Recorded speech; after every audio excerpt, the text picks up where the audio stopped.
Boa noite, bom dia, boa tarde, boa noite. Tudo bom com vocês? Olá a todas, que eu estou com o prazer de ter aqui, estar rodeada só de meninas hoje. Mas, se Deus quiser, daqui a pouco, Danilo Barata também entra e se junta a gente. Mas estamos aqui, sejam muito bem-vindas a mais um debate do 16º Panorama Internacional Coisa de Cinema. Espero que todas que estão aqui comigo, e todos que vão assistir, que estão assistindo esse debate, que se encontrem em harmonia, em paz, com saúde. E que estejam bem, apesar desse período, né, tão duro e difícil que estamos passando. Experimentamos tempos delicados, que nos desafiam a nos manter centrados no que é mais importante. E nós, do Panorama, seguimos confiantes que lutar pela educação e cultura são essenciais para todos nós. Gostaria de lembrar que o Panorama tem apoio financeiro do Estado da Bahia, através da Secretaria de Cultura e da Fundação Cultural, via Lei Aldir Blanc, que é direcionada pela Secretaria Especial da Cultura do Ministério do Turismo, Governo Federal. Eu queria dar boas-vindas, muito boas-vindas a vocês que estão aqui comigo, que são representantes do longa e dos curtas, que são tão viscerais. Eu achei de uma visceralidade os filmes que vocês apresentaram, que são muito importantes, muito pertinentes nos dias que nós estamos passando. Vocês não sabem o quanto gostamos dos filmes, que foram pescados entre os mais de 1.000 inscritos. E eu queria, antes de mais nada, fazer as honras da casa, apresentando cada uma de vocês. Bem-Bé do Mercado, começando pelo longa, Bem-Bé do Mercado, 130 anos. Estamos aqui com Thaís Brito, que é antropóloga, professora e pesquisadora do Secult UFRB, coordenadora do Grupo de Pesquisa Mesclas, CNPq, e do MASSAP, Programa de Educação Patrimonial. Talvez se junte a nós, mas é o diretor desse filme também, Danilo Barata, que é autor de uma obra que tem como centro a relação entre corpo e câmera, corpo e sistema da arte, corpo e mundo. Representando, como a diretora do curta A Casa e a Rua, Thaís Andrade, formada em comunicação social, publicidade e propaganda pela UXAL. Trabalhou em alguns anos como publicitária e diretora de arte. Começou a atuar no audiovisual, fazendo assistência de direção e produção em filmes baianos, a exemplo de O Ponto, de Maria Carolina, O Anjo Daltônico, de Fábio Rocha. Atualmente, divide seu tempo entre trabalhos com direção e ou edição de projetos audiovisuais e design gráfico. A Casa e a Rua é o seu primeiro documentário. Filmes realizados anteriormente como diretora e editora, entre eles estão Úteros em Fúria, 20 anos, amo essa banda, Make Nove, videoclipe, música Venha Mamãe, de Vandex, Blanquita, que tem no Exército de Sua Vida, ficção contemplada no edital FUNSEB. E temos também, representando Desmancha, a diretora de Desmancha, Heloísa Marsola, arquiteta e urbanista pela Universidade Federal de Uberlândia, em Minas Gerais, Uberlândia, Minas Gerais, participou do Programa de Mobilidade Internacional da UFO, que é a Universidade Federal da Uberlândia, junto à Faculdade de Arquitetura da Universidade Técnica de Lisboa, em Portugal. Atuou como arquiteta coordenadora de projetos no Escritório de Arquitetura Estúdio Penha, em São Paulo, e atualmente é mestranda em Arquitetura e Turismo pela Universidade Federal da Bahia, integrando a área de concentração, urbanismo e a linha de pesquisa Processos Urbanos Contemporâneos. É membro do Grupo de Pesquisa Laboratório Urbano, PPG-AU-FAUFBA, e do Grupo de Pesquisa LEU, Laboratório de Estudos Urbanos, ProURB-FAU-UFRJ. Há algum tempo, vem se aventurando no universo do audiovisual. Eu adorei se aventurando. Eu adoro essa palavra, se aventurando. Mas vamos lá, vamos começar nosso debate pelo longa, pelo Bem-Bé do Mercado. Queria pedir para vocês, por favor, que não estiverem falando, que mutem seus microfones, só para a gente... só para não dar interferência, que de vez em quando dá umas interferências chatas. Obrigada. Então, vamos lá, Bem-Bé do Mercado, 130 anos. Bem, primeiro é uma alegria imensa, né, Ceci? Não, com certeza. Eu vou fazer uma consideração, uma pensata. Não, imagina. Vou fazer uma pensata para meio que guiar, assim, guiar um pouco o debate, né? Porque eu fiquei muito curiosa que, em lugar de ser uma etnografia, né, a gente sempre, um caminho quase natural nos documentários sobre religião, sobre religiosidade, é que se faça uma etnografia. Mas, em lugar de fazer isso, vocês fizeram um filme quase didático, o que tem um valor inestimável, porque demonstra a festa e a sua importância no cenário histórico e político nacional, de uma forma muito afetiva e de uma forma afetiva também. Então, eu queria que você nos falasse como veio a pulsão, essa pulsão de documentar dessa forma o Bem-Bé do Mercado, essa festa de 130 anos. Então, Ceci, bem, Heloísa, Thaís, é muito honrada em estar dividindo essa mesa com essas meninas tão lindas e tão inteligentes. Eu acho que o mundo está tão chato, tão feio, e o que a gente tem nessa experiência desse evento é né, um suspiro, uma esperança. Né? Talvez o mundo não seja um fato consumado, como bem lembrou Betânia nessa sexta-feira última de carnaval, que foi poesia pura. Né? Mas eu acho que tem uma coisa que é muito interessante para a gente considerar, que é o seguinte: então, esse filme, ele é um filme com um objetivo, ele foi feito para a gente, como parte de uma série de documentos, como para a gente poder conseguir a titulação do Bem-Bé com uma celebração patrimonializada, né, como parte do patrimônio material do Brasil. A primeira coisa que acho que a gente tem que saber é que desde o SFAM lá com Mário de Andrade, todo esse processo de patrimonialização, etc., etc., essa é a primeira festa afro-brasileira, né, a primeira festa de santo que foi patrimonializada. Esse é um dado incrível. Segundo, é uma festa que acontece há 130 anos, onde consta sem interrupções. Terceiro, é uma festa religiosa, mas é, antes de qualquer coisa, uma festa cívica e política. Então, o nosso desafio era fazer um documentário, fazer um dossiê e deixar muito claro que é pela religião que se faz política para aquele povo e é pela política que se faz religião, que se louva os seus deuses. Então, isso é ponto de partida. Então, foram dois trabalhos que foram acontecendo concomitantemente: as pesquisas para o dossiê e as pesquisas para o documentário, que dão respostas diferentes, porque uma coisa é quando nosso entrevistado fala para um pesquisador, para um antropólogo, e eu sou uma etnógrafa clássica, daquela de caderninho, ficar ouvindo as coisas, antiga, né? Então, quando ele fala, do que quando ele se vê com uma câmera na frente, que ali é o ponto da política dele, ele se entende como fazendo política. Não que ele não saiba que está fazendo política quando dá uma entrevista, não é disso, mas o corpo está na cena, o gesto é muito importante e tudo mais. Então, eu acho que a pesquisa etnográfica que foi sendo elaborada para o dossiê, ela ia, de alguma forma, nutrindo a gente com as questões, com as perguntas, né? E eu acho que ela trouxe camadas de contato. Por exemplo, o Danilo que é o diretor, ele que é o artista, eu sou só uma operária mesmo, assim. Quem tem as ideias, quem sonhava com o João de Obá, quem não dormia. Eu sou uma operária, daquela da biblioteca, da madrugada, essas coisas, né? Mas quando a gente se colocava inteiro lá, então Danilo, que é um homem de santo, ele sabia muito bem onde olhar, né? Eu não tenho nada a ver com o candomblé.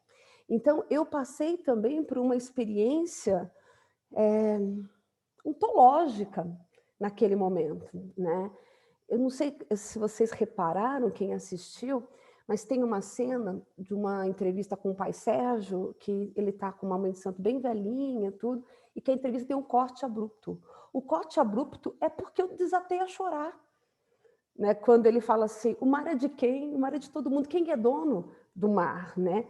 Aquilo, para mim, me pulsou tanta força, tanta potência e tanta esperança mesmo, que a gente teve que cortar a cena, que é eu acho, por exemplo, um horror. Podia ter feito outra coisa, mas eu não consegui, né? Então, vocês, obviamente, conseguem imaginar o que era a gente estar numa reunião com 40 pais de santo, mães de santo, e eles dizendo para a gente o que eles gostariam que fosse filmado, né? E a impressão que eu tinha, assim, eu sou só uma caneta, né? E eu acho que Danilo também pensava, eu sou só uma câmera, né? Então teve toda uma força. Agora você me pergunta, né?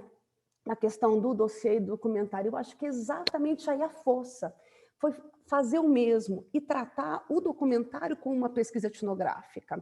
O documentário foi a nossa metodologia também, porque uma vez que as pessoas se viam filmando e falando, e quando elas iam dar a entrevista, se a entrevista era posterior, a entrevista vinha ainda com mais força, porque parecia que acontecia, não sei, uma ciência. Eu já trabalhei em outras, já tive outras experiências com programa, com processo de patrimonialização. Obviamente, nada tão forte como essa, e também acho que nada tão político, porque fazer essa pesquisa nesse momento também foi muito radical, né? Para vocês terem uma ideia, esse foi o único bem patrimonializado pós-governo Bolsonaro, né?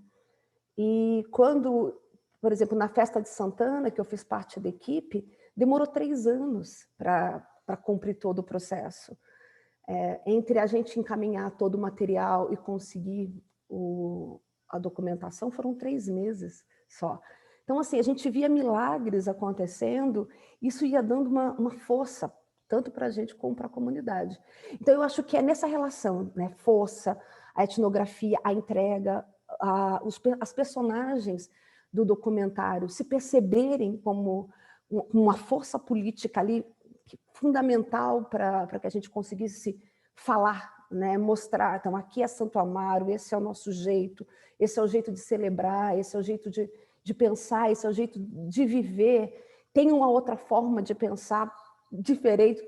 A gente fica falando de decolonialidade, ali está o que a gente pode entender como essa é uma possibilidade decolonial, né? A gente fazer política com o pé, dançando, com coração como um tambor. Então, eu acho que uma coisa foi, na verdade, nutrindo a outra. O dossiê também ele tem uma certa força que só existe porque teve esse filme. Não sei se eu te respondi. Eu também sou faladeira. Sensacional, eu adorei sua resposta. Inclusive porque, se você pensar de ele ter sido o único da festa, Bembé do mercado, para quem assistiu o filme, com toda a pujança que significa, inclusive, esse nome, né? Ou seja, é um espraiamento da religião pela rua. Então, e ele ter sido um dos poucos que conseguiram ser patrimonializados durante esse governo, isso é de uma força arrasadora. Não foi pouco, foi o único, bem. Não Único, isso foi o único, ter sido o único. É de uma força avassaladora, é uma força fluida, fluxo. A gente vai voltar a conversar sobre o Bembé. Aí eu queria pegar esse gancho da rua, né, dessa força da rua, dessa força de Exu, essa gira de Exu, e passar para a Thaís Ribeiro, para ela falar, aqui está Andrade, mas aqui está Ribeiro. Para ela falar da casa e a rua, que também tem tem uma interseccionalidade com o Bembé muito presente, com o filme de Thaís e de Danilo, muito presente, que é a questão da tradição, né? Da tradição e como a tradição pode ser vilipendiada. Eu achei muito forte isso, e eu achei muito feliz os dois estarem no meu programa por conta desse fluxo. E aí eu queria lhe dizer, Thaís, que eu tenho pavor de espadas, pavor. Quando eu era jornalista, eu fui várias vezes cobrir Guerra de Espadas em Cruz das Almas, em Senhor do Bonfim, que é mais violenta ainda, e em Piauí. E eu tenho muito medo mesmo, pavor mesmo, tipo, é fobia. Mas depois do seu filme, e acompanhando, eu até fiz uma farrábiozinho aqui para ler. depois do seu filme, acompanhando o absurdo das proibições, os feridos graves que teve, né, com a intervenção da polícia no ano retrasado. Me deu uma vontade muito grande, depois que eu assisti seu filme, e com tudo isso na cabeça, de envergar a bandeira da Guerra das Espadas, assim, em nome da tradição, em nome do poder do povo, em nome da agenda de Exu, assim, sabe? E eu queria saber de você, mesmo tendo só observado, porque você faz um documentário muito preciso, observador muito preciso. Óbvio que às vezes aparece sua voz, aparece a voz do entrevistado, mas é um documentário observativo. Mesmo tendo só observado e dado voz, tem muito de você ali, eu imagino. Né? Porque você consegue fazer com que uma pessoa que tem fobia de espada se apaixone por espada, pelo seu filme. Como é que foi esse processo de encantar as espadas no seu filme? Né? Como foi esse encantamento das espadas no seu filme? Então, gente, Guerra de Espadas, eu sou uma figura muito ligada a São João, sabe?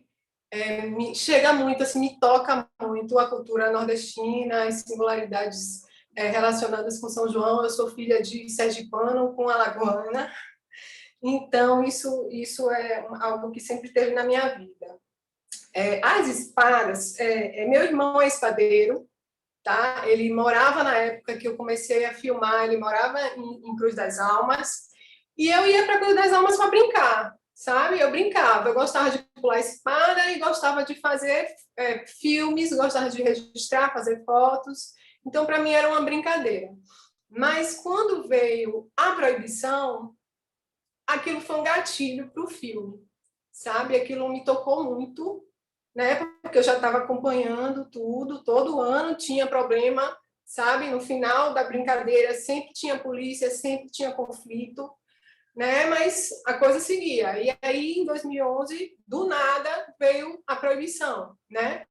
E uma proibição de uma manifestação muito importante para aquele povo ali. Aquilo ali é a essência deles, aquilo ali é a identidade deles, sabe?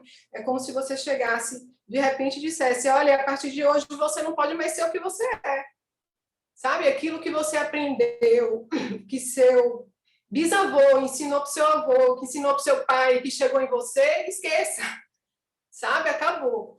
Então, isso me tocou muito, e aqueles registros que eu vinha fazendo serviram de ponto de partida para eu começar a filmar mesmo e querer fazer esse filme, contar essa história para tentar convencer as pessoas, né, de que aquilo ali, a Guerra de Espada é muito marginalizada, né, muito mal vista pela sociedade.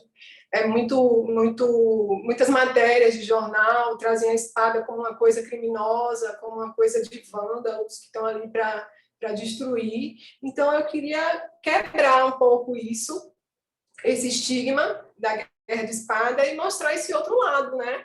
De pertencimento, de essência daquele povo. Não é possível, né, deixa eu tirar essa caixinha aqui. Não é possível que de uma hora para outra tudo desapareça. Então, foi a partir disso, dessa vontade de brigar pela Guerra de Espadas, eu acabo que faço parte também, sabe? Mas achar o meu lugar nisso aí foi uma coisa difícil para mim. Eu queria dar voz para eles ao máximo, sem muita interferência, e tinha também a preocupação de achar que sei lá, medo deles não gostarem, deles não se sentirem representados, medo deles dizerem que eu não sou a pessoa ideal para estar falando deles, sabe? Isso me atravessa até hoje, assim, é um medo que eu tenho.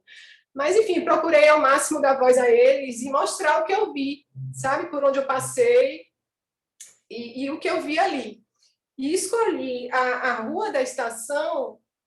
Na verdade, eu queria fazer um curta-metragem, né? Então, eu tinha pouco tempo para contar aquela história.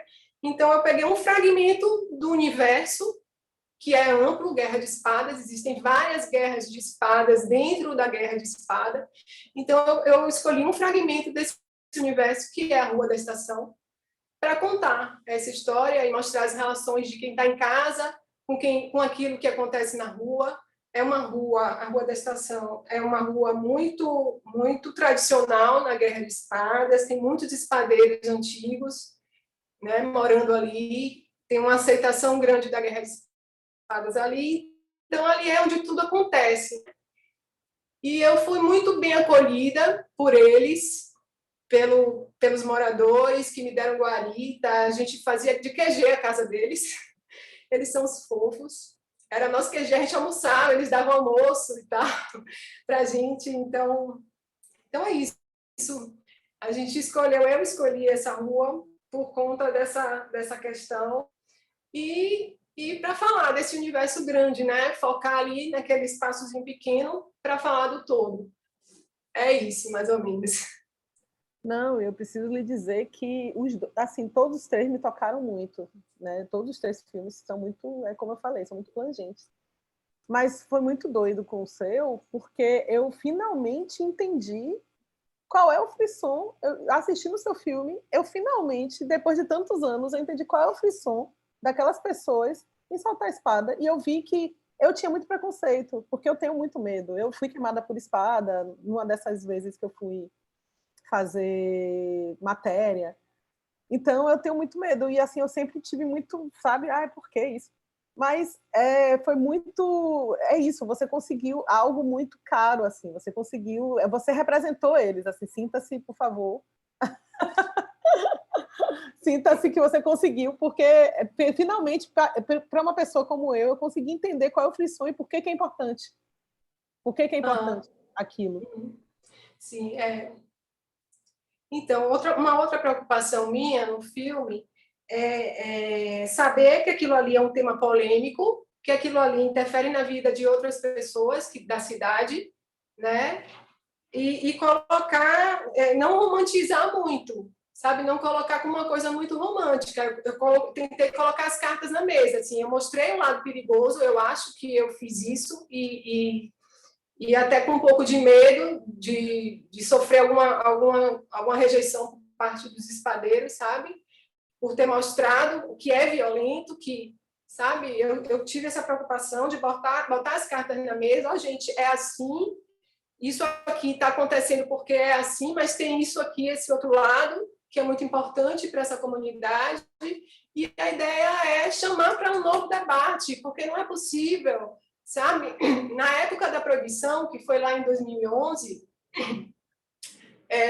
a Guerra de Espadas, eu até entendo a proibição, porque a Guerra de Espadas estava crescendo muito, sabe? Estava se agigantando, virando uma onda gigantesca e tomando a cidade, sabe? Então veio a proibição como uma medida emergencial. Peraí, vamos parar isso aqui agora e vamos debater depois. Pelo menos a minha ideia, eu pensei isso, né? Que poderia rolar alguns debates e a gente conversar melhor depois de um tempo da coisa mais controlada, mas não aconteceu debate nenhum, né? Nada foi discutido, a proibição continua aí, está fazendo 10 anos de proibição, agora em 2021, e a coisa continua do mesmo jeito, sabe? A Deus dará. E todo ano, desde então, desde o dia da proibição, não teve um só ano que não tenha tido espada em Cruz das Almas. Nunca acabou. Claro que foi contida, né? As guerras de espadas hoje em Cruz das Almas é uma coisa simbólica, praticamente, né? Se for comparado ao que era antes. É só uma representação. Mas existe, resiste, tá? Tenta se afirmar ali o tempo, ano após ano. Eles não desistem, eles não vão desistir. Entendeu? Não vão desistir. Não, e assim, vamos voltar a você, porque é um assunto realmente muito pulsante, mas uma coisa que eu observei é que isso que você fala das cartas na mesa é muito fundamental, porque eu acho que foi isso que fez com que eu saísse encantada do filme, porque muitos filmes sobre espada, eu já assisti bastante filmes sobre espada, inclusive, ou é o contra, o lado ruim, o lado ruim, o lado ruim, ou é o lado bom, o lado bom, o lado bom. Nunca tem um equilíbrio, esse equilíbrio que você quis trazer, de cartas na mesa que você falou. Mas a gente vai voltar a você. Eu queria agora conversar com a Heloísa sobre desmanche. Eu fiquei, Heloísa, também. É isso, para mim foi uma sessão muito feliz, porque todos os três me impactaram sobremaneira. E eu fiquei muitíssimo impactada com o dispositivo de desmanche. Né? Como você usou esse título como uma forma de metalinguagem também. E aí, eu escrevi aqui um pensamentinho, assim, tipo, é experimental, né? É um vídeo experimental, porque é um experimental, mas é um experimental de fluxo com fragmentação. Porque tem 3 atos. Um ato do fluxo, enfim, é um pensamento meu, certo? Tem o ato do fluxo, tem o ato da fragmentação e tem uma síntese, que é o final, né? O final é uma síntese, que o final tem fragmentação, mas tem fluxo também. Que é uma coisa muito tempo, né? O tempo é o orixá tempo, o Deus tempo, ele é muito isso, ele é muito um fluxo que convive com a fragmentação, com a loucura, com a contemplação. Então, fragmentação, fluxo, vida, sobrevida, né? Me deu muito aquelas superposições, me deu muito essa impressão da sobrevida. Então, assim, quais cordas tocou em você para fazer esse trabalho, esse curso experimental? E quais foram as cordas que você quis tocar em nós com esse curta que você, com o desmanche, né? Você queria desmanchar o que da gente? E você desmanchou o que de você? Então, primeiro, obrigada. É uma honra para mim estar participando, né? Estar nesse debate com mulheres tão incríveis, que eu não conheço, estou conhecendo agora. Já estou achando incrível. Então, Desmanche foi mesmo uma experiência, assim, foi um processo que de um tempo, né? Lá no filme eu trago imagens que eu fiz registros de 2000 e pouco e imagens do ano passado, então assim mesmo que foi pulsando. E eu acho que veio dessa relação de eu estou pensando a cidade, né, o urbanismo de uma outra forma, essas cidades por camadas, essas cidades subjetivas, que eu acho que os filmes das meninas traz isso exatamente, então assim, esse encontro é bem interessante. E aí pensar essas cidades e assim, essa dialética mesmo do que a gente marca na cidade, como a cidade vai o que é o progresso, é sempre essa evolução, mas e a tradição, essa memória, onde que isso fica e qual o impacto disso na nossa relação mesmo de constituição enquanto sujeito humano? E aí veio muito disso. Qual é a zona entre o privado e o público, principalmente hoje em dia com as redes sociais, que o tempo, as pessoas estão dentro da nossa casa, a gente mostra para as pessoas o tempo todo. Então, é meio essa onda, assim. E aí esses processos mesmo de desconstrução de vidas amorosas, desconstruções da cidade para pensar esse progresso, desconstrução do nosso pulpado. Então, é esse desmanche, essas questões políticas todas, dessas privações em um momento que está tudo tão escancarado. Então, assim, o que a gente está desmanchando quando a gente pretende, o que a gente deixa, né? O que assenta depois que a gente destrói, o que assenta, o que fica, o que tem que ficar, porque eu acho que é importante a gente pensar também nessas relações que tem coisas que tem que ficar, que não dá para desmanchar, que a gente não pode ir simplesmente desmanchando tudo, igual essa questão das espadas, né? Existe essa tensão ali, mas existem coisas que não podem ser desmanchadas. A questão da própria religiosidade também, ela ocupa a cidade, isso faz aquela cidade ser o que é.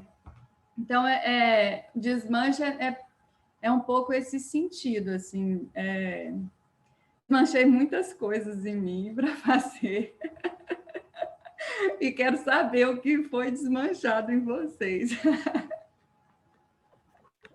É meio isso.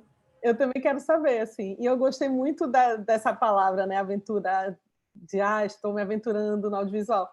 Eu achei uma aventura muito venturosa, na verdade, porque eu não sei se é seu primeiro curta, mas já em seu primeiro curta você... É o primeiro.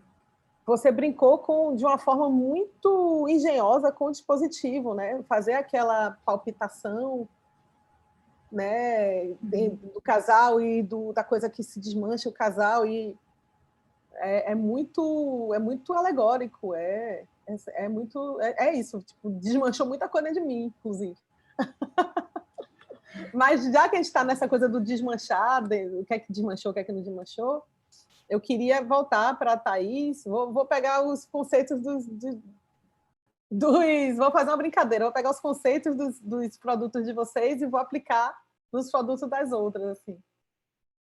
Queria voltar para o Bembe para perguntar a você o seguinte, tipo,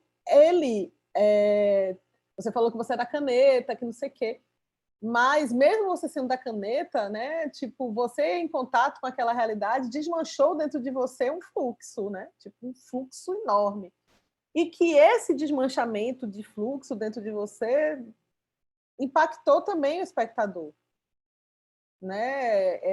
Eu me senti, eu particularmente, eu acho que todo mundo que assistir vai sentir isso também, eu me senti muito próxima daquele assunto, muito próxima daqueles sujeitos, e muito próxima das motivações deles, né? Que é a motivação de não só perpetuar aquilo como uma coisa religiosa, mas perpetuar aquilo como um empoderamento daqueles indivíduos, não só daqueles indivíduos, mas do indivíduo negro, né?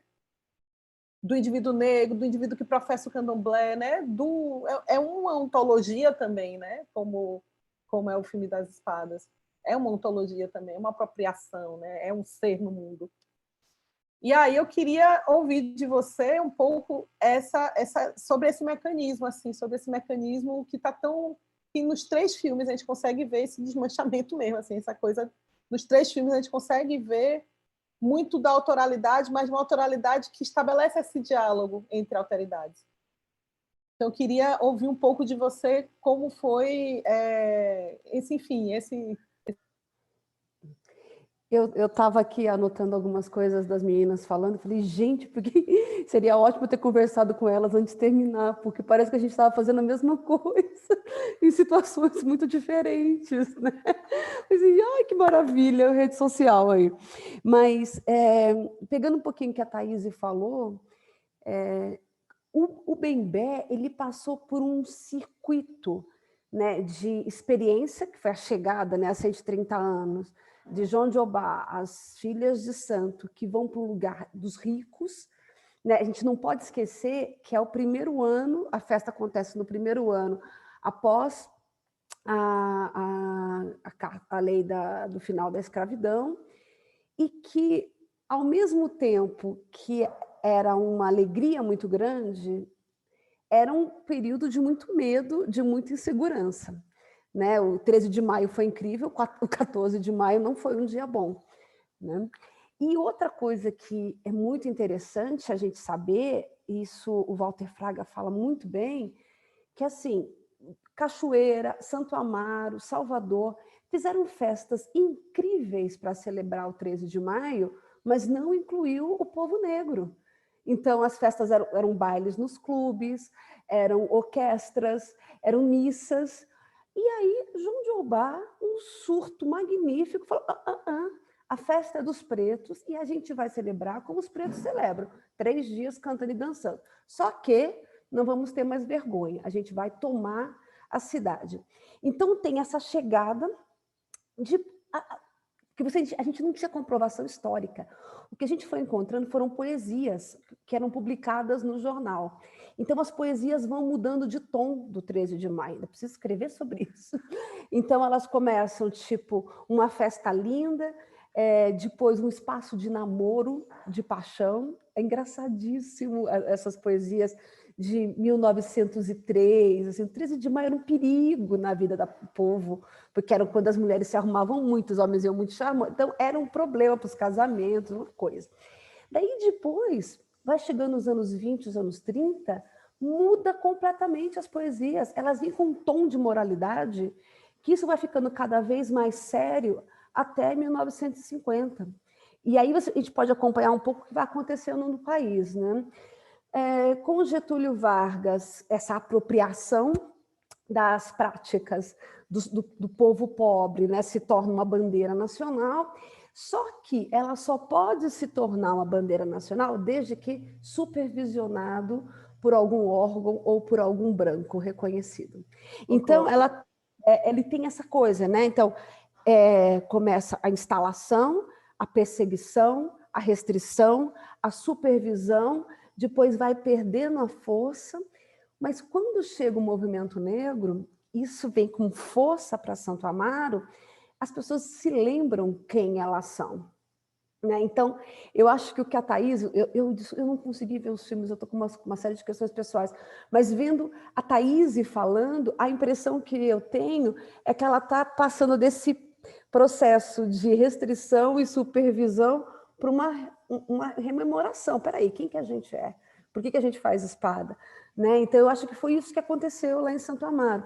Então, eles começam a dançar de novo com muita força, mas, ao mesmo tempo, se contrapondo ao movimento negro, que não queria saber do 13 de maio, que queria saber só do 20 de novembro. E aí, aquele povo vai dizer, 13 de maio se festeja assim, porque não foi uma festa dada, foi uma festa construída. A liberdade não foi dada pela princesa Isabel, foi uma luta, e uma luta travada no cotidiano. É uma trama de vida, de trabalho, de relações, de outras lógicas, de política, do dia a dia.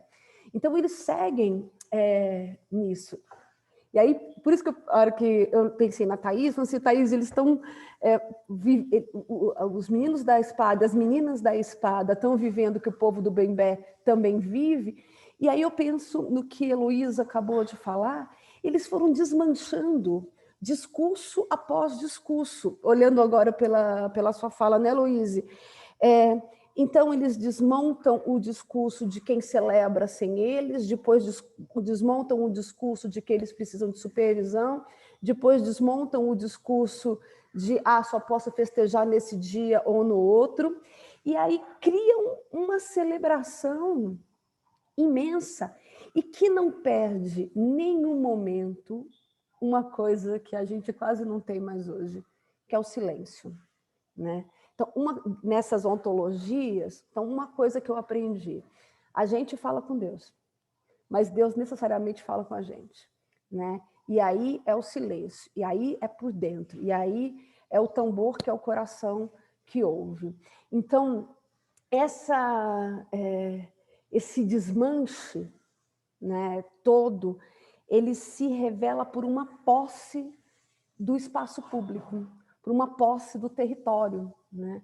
E é uma posse coletiva, não se faz Bembé sozinho. Esse ano que passou, esse triste ano de 2020, né, que o Bembé aconteceu no silêncio. Então, o Bembé foi feito para o Omolu, não teve a roda, não teve cerveja, não teve conversa, não teve vestido novo. Foi, como todo ano, um ano do não teve. Mas uma coisa não faltou, a oração e os rituais, né? Não faltou a entrega. Eu acho que isso é muito interessante se a gente olhar para a luta de espadas, para a guerra de espadas, que é uma entrega por risco, né? E é naquele momento do risco onde a gente sabe qual que é o valor da vida. E eu acho que é algo muito similar do que Heloísa está falando, né? Que é exatamente na hora do desmanche que aquilo que assenta é onde existe o que importa. E é interessante falar do que assenta, porque quem vai em Santo Amaro... Nossa, eu sou a paulista mais santamarista. Quem vai em Santo Amaro e vai na feira, se olha para o chão, vê o chão do mercado, do Largo do Mercado, com quadrados, assim, cerca de 1,5 m por 1,5 m. Ali são assentamentos. Então, se você fizer a feira olhando para baixo, você vai ver a diferença das cores do cimento, né? Então, essa ideia do que assenta é uma alma coletiva. Isso me seduz muito, né? E talvez é o que assenta, mas também é o que estoura, né, com os fogos. Ai, que viagem ótima, não sei se... Adorei. Amei. Não, e assim, eu fiquei pensando enquanto você falava, Thaís, da questão da resistência também, que os três filmes trazem muito, né? E, inclusive, Desmanche traz uma resistência muito...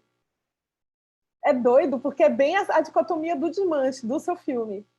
Porque é uma resistência forte, né? Uma resistência aguerrida, mas é uma resistência tênue, né? Que é aquela plantinha que nasce do nada, naquele cimento, minúscula, ínfima, mas que é uma resistência, né? E tem isso no filme da Heloísa e tem isso no filme da Thaís também, a questão da resistência, né? Não sei nem falar, mas o da Thaís tem a questão da resistência e é uma resistência que justifica tudo. A resistência começa a justificar a existência daquela guerra de espadas que as pessoas podem torcer o nariz, as pessoas podem, mas isso é muito violento. Mas a violência faz parte. Aquele discurso daquela mulher, ela diz, poxa, né, os assassinados, e os assassinados? Né? A violência faz parte, a gente vai para o jogo sabendo que vai se queimar. Eu queria passar a palavra para você, Thaís, para você falar um pouco disso, assim, e também, criando pontes com o discurso de Thaís, a questão da vergonha. Me bateu muito forte quando eu assisti Bem-Bé do Mercado, essa questão da vergonha, porque as pessoas que professam a religião da matriz africana foram envergonhados, tiveram que sofrer um armário compulsório durante muitos anos, né? Tipo, e até hoje, se duvidar, as pessoas não professam, assim, não é nem a questão da vergonha, mas não é nem a vergonha de ser do candomblé, mas assim existe uma retaliação tácita a quem é. Então, essa questão da vergonha, quando ele fala, quando tem um pai de santo que fala isso, eu achei isso tão também representativo, que é também a questão lá da guerra de espadas, né? Existe também um envergonhamento das pessoas um julgamento, né, das pessoas que tocam espada, né? Aí eu queria que a gente fosse para essas duas pontes, a ponte da resistência e a ponte do envergonhamento, né, do julgamento, né, de como essas duas coisas transitam também no seu filme.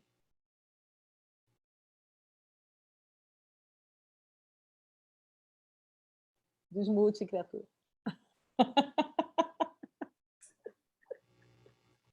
Então, o objetivo maior desse filme que eu queria alcançar, fiquei muito feliz, inclusive, porque acho que alcancei em você, que é jornalista e tal, e os jornalistas era uma coisa que eu odiava. Meu Deus, esses jornalistas, eles só falam em números. A guerra de espada parece que são números no noticiário, as pessoas ficam assustadas e tal. Então, eu tinha horror dessas matérias de jornal que os jornalistas produziam, né? Então, eu acho que o filme é isso, ele vem para desconstruir esse pavor e essa visão que existe da guerra de espadas. Uma coisa interessante que eu achei no filme de Danilo, e que tem muito a ver com o meu, foi uma hora que o filme fala assim, um juiz que mora perto se sentiu incomodado com o barulho e agora está combatendo, procurando, né, criar problema com a manifestação do Bembé. Nossa, isso é tão meu filme, gente. Olha, sinceramente, é por causa de tinta na parede da casa que riscou, que a espada riscou, que querem acabar com a guerra de espadas, sabe? É uma falta de compreensão, é uma insensibilidade muito grande com relação a uma coisa que é tão preciosa, sabe, para uma parcela grande da população de Cruz das Almas. Se você for ver, cada casinha daquela de Cruz das Almas tem uma história de espada.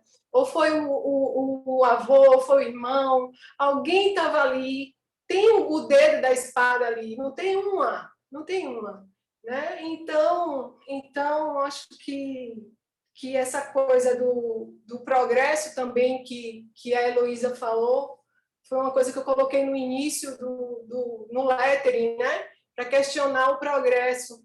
Que progresso é esse, né? Que a gente está querendo? Que tal? Vamos repensar esse progresso? Que progresso é esse que passa por cima de tudo? Que passa por cima do Bembé, que passa por cima da Guerra de Espadas, que passa por cima das árvores que estavam ali, que é do BRT, entendeu? Que vai destruir tudo aquilo ali, todas aquelas árvores, sabe? Então, é um outro ponto, assim, que eu queria trazer com o filme. Essa questão do progresso que a gente está vendo aí desenfreado, que, na verdade, não é progresso coisa nenhuma, né? Não, e é curioso, porque tem essa conexão também, né? Assim, todos os 3 filmes falam sobre isso, né? Sobre qual é o papel desse progresso, né? E eu queria passar a palavra para a Heloísa, para a gente conversar um pouco mais sobre Desmanche, justamente dentro dessa perspectiva, né? O que é que fica, o que é que vai embora, o que é que resta, o que é que aqueles fragmentos deixam, né? O que é imaterial e que deveria ser materialidade. O que é materialidade deveria ser material. Tem uma artista plástica que fez uma obra de arte uma vez que ela queimou um vestido dentro de uma peça, dentro de um barro, né? Ela moldou o barro pelo vestido e queimou aquele barro até que o vestido desaparecesse. E o que se manteve do vestido foi apenas o barro, mas o vestido estava ali em imanência, né? Em progresso, né? Em imanência, em vestígio. Então, os filmes aqui não deixam de ser vestígios de algo que existe, mas que resiste. Então, eu queria um pouco que você, Heloísa, falasse sobre essa questão vestigial, já que seu filme é muito, né, tipo, é muito construído sobre essas bases, vestigial e material, né? E como o vestígio e a matéria eles jogam com essas questões de progresso, de julgamento, de resistência. É bem interessante isso, porque a gente pode começar pensando as imposições, né? Porque normalmente eu vejo a cidade como várias camadas. Então, assim, cidade não é uma coisa só. São várias camadas sobrevivendo juntos. E quando uma camada quer soterrar a outra, alguma coisa tem que acontecer, alguma coisa vai estremecer. E eles vêm mesmo com esse discurso de progresso, né? O que é as revitalizações que todas as cidades fazem de espaços? Então, quando a gente pensa em revitalizar, é porque ele está falando que está morto. O que está morto, sabe? O que quer dar vida a quê?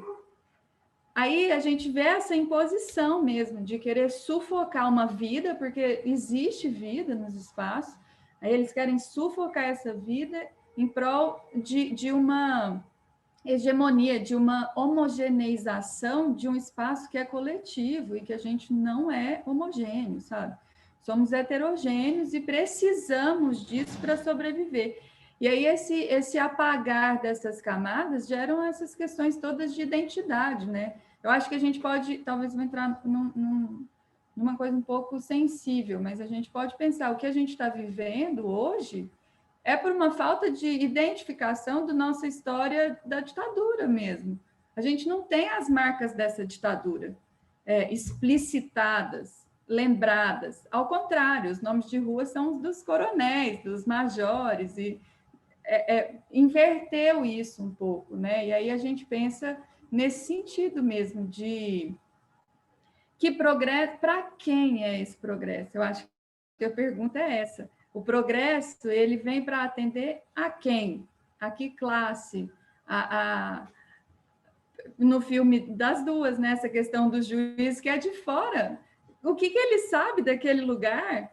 Como que ele quer impor uma censura se ele não se identifica? Então, assim, eu acho que a relação é essa. E nem se dá o trabalho de ouvir quem é de lá, sabe?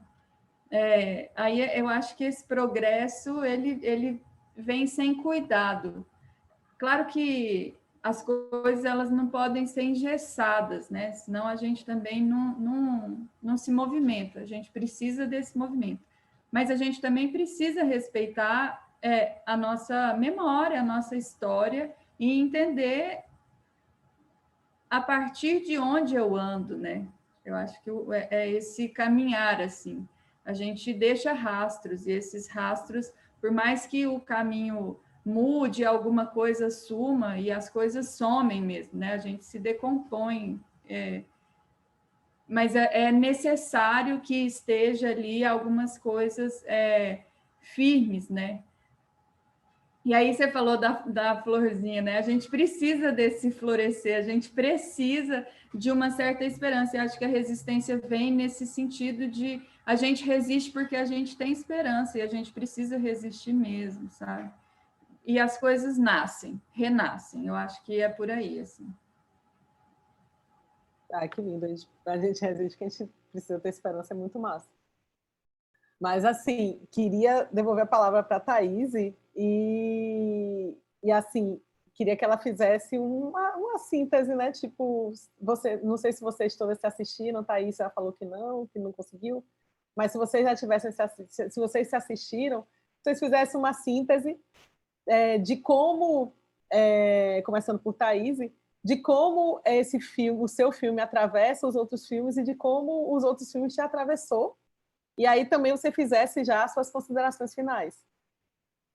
Ah, e antes de você falar, queria fazer uma meia-culpa. Você tem toda a razão. Quando a gente ia para a Cruz das Almas, para cobrir, a nossa trajetória era, a gente cobria a Guerra de Faros, da noite, e no outro dia a gente tinha que ir no hospital para fazer quantos feridos, se teve algum morto. Era todos os anos, quantos feridos, se teve algum morto. Vamos lá no hospital para ver.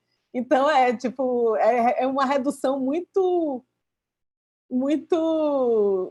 pouco venturosa de uma coisa que é tão grande, né? Que é tão grandiosa. Mas, assim, só para dizer a você que eu faço minha culpa e que eu concordo com você. Bacana, Ceci. Eu vou sair desse debate muito satisfeita, viu? Só por causa de você, viu? Quer dizer, só por causa de você não, claro. O debate foi maravilhoso, incrível. Aí a gente ter conversado sobre esse tema que foi comum a todo mundo e encontrar um pouco do meu filme no filme de Danilo e um pouco do filme de Heloísa no meu. Isso foi incrível, assim, maravilhoso. Valeu todo o debate. E o que eu espero é isso, desmistificar a Guerra de Espadas. Eu espero que exista mais debate, que se crie, porque parece que botaram uma pedra no assunto, né? É claro que agora a gente está no meio de uma pandemia, não tem como a gente retomar esses debates, mas o objetivo do filme é esse, né? E é isso. Queria agradecer aqui a presença de todo mundo, a oportunidade de estar debatendo aqui no Panorama, é um sonho para mim, né? E dar visibilidade a esse assunto que está bem esquecido, assim, mas que resiste, que tenta se afirmar como cultura, que também está buscando virar patrimônio, né? Já tem um tempo que está buscando esse patrimônio, mas acho que ainda não foi possível, não aconteceu. Mas é isso, gente. Adorei. Muito obrigada pela oportunidade. Beijo no coração. Fica aí, não sai ainda não. Diga, Thaís. Eu queria que você fizesse o mesmo. Assim, você não assistiu, mas assim, o que te atravessa de cada um desses filmes aqui? Como você acha que esse seu filme atravessou elas? E também suas considerações finais. Na verdade, teve uma coisa que você falou logo depois que eu terminei minha intervenção que eu queria chamar a atenção. Na verdade, duas, né? A primeira é que o juiz que proibiu ficou sem braço. Isso que é bom de Santo Amaro. Faz o que quiser, mas depois sofre um acidente. Proíbe o bem-bé, o mercado explode. Então, quando começarem a proibir muito aí, você conta essa historinha, vai que... Né? Mas... quando o... Tem até uma juíza lá em Cruz das Almas, né?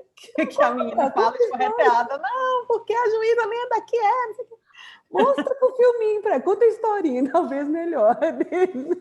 Mas o pai Gilson, que é quem entra no avião com as roupas de santo, ele é uma figura interessantíssima, né? Ele é todo muito poderoso. Eu acho uma chave muito importante no que ele disse, porque a minha bisavó, ia para o centro com a bolsa escondida, com a roupa escondida na bolsa, com medo das pessoas verem. Né? 50, 60 anos separam essa história, mas de ir para o centro com a roupa estendida, até entrar num avião com a roupa, a sua roupa, a roupa da sua religião, com a sua indumentária sagrada, eu acho que mostra que é possível. Né? Eu acho que essa é, sem sombra de dúvidas, o que mais me vem à mente quando eu penso no Bembe. É possível, né? Então, pensando um pouco da Guerra de Espadas, que é uma coisa que eu conheço, que é tão ibérico, né? Ao mesmo tempo que encontra raízes tão ligadas à África, o que me vem à mente é como a loucura, como a intensidade, como a força, como a juventude, como esse fogo que anima e que permite a gente a ir além e a se desmanchar e a se fazer de novo, é fundamental para a gente conseguir sobreviver. Eu estou doida para ver o filme das meninas. Veja que são lindos. Eu vou ver. Você quer fazer as considerações finais? Muito obrigada por essa tarde, né, esse começo de noite lindíssima. Eu acho que, não sei, para as meninas, para mim, não vai acabar aqui, eu vou ficar pensando nas coisas que elas disseram e eu me sinto nutrida. Que prazer poder participar dessa mesa e poder participar desse festival, e tomara que as pessoas assistam os filmes, e todos os filmes, e se divirtam e sonhem também, como a gente está podendo sonhar agora. Mas, Heloísa, mesma coisa, e considerações finais. Eu achei que os dois filmes têm tudo a ver, né? O discurso, a linha de pensamento, principalmente no que tange essa questão mesmo da cidade, né? Eu achei o título do A Casa e a Rua, do filme de Thaís, é isso, né? A gente está falando disso. E o tempo todo, essa questão da apropriação mesmo do espaço urbano, da cidade, e a cidade só é cidade por isso, né? Porque se a gente tivesse a cidade, por mais planejada que ela seja, se ela não tem vida, ela não existe. E não tem como, isso não tem como discutir e falar que não. E até é nesse sentido também que existem todas as críticas ao próprio planejamento urbano, né? Que não é uma questão de